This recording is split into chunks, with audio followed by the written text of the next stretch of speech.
సిద్దిపేట జిల్లా అక్కన్నపేట తహసీల్దార్ కార్యాలయం ఎదుట సంపత్ అనే రైతు ధర్నా చేపట్టారు.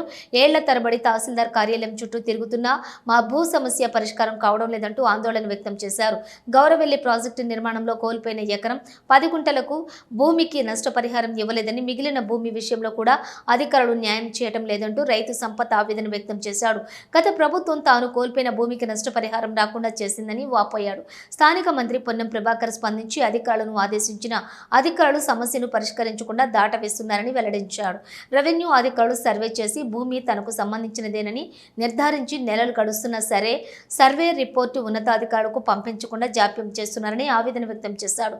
ఇప్పటికైనా అధికారులు స్పందించి తనకు న్యాయం చేయాలని డిమాండ్ చేశాడు.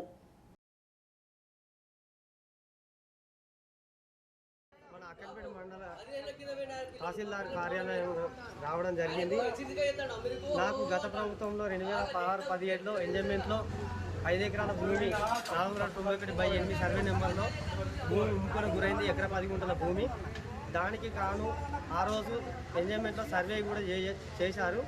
ఆర్ఐ రాస్తారు. ఇప్పుడు ఆర్డీ ఆఫీస్లో వర్క్ చేస్తాడు. అతనే వచ్చి మోకా ఫీల్డ్ ఎంక్వైరీ చేశారు. అప్పుడు ఆయన ఇక్కడ బీఆర్ఓగా వర్క్ చేసిండు.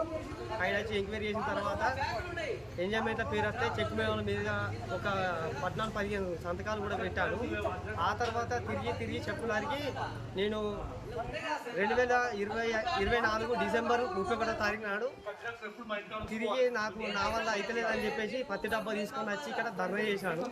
ఇంకా నాకు ఎందుకు ఇంత ఇబ్బంది అవుతుంది, ఎంతకాలం తిరగాలని చెప్పేసి ఒక దృక్పథం కొద్ది ఒక బాధ కొద్దీ నేను డిసెంబర్ 31 నాడు వచ్చి ఇక్కడ బాధతో చెప్పుకొని ఏడితే నాకు స్పందించినారు. ఇక్కడున్న స్థానికంగా ఉన్న పొన్నం ప్రభాకర్ను కూడా స్పందించి చేపిస్తారా, నేను ఎంక్వైరీ చేపించి నీకు న్యాయం చేపిస్తా.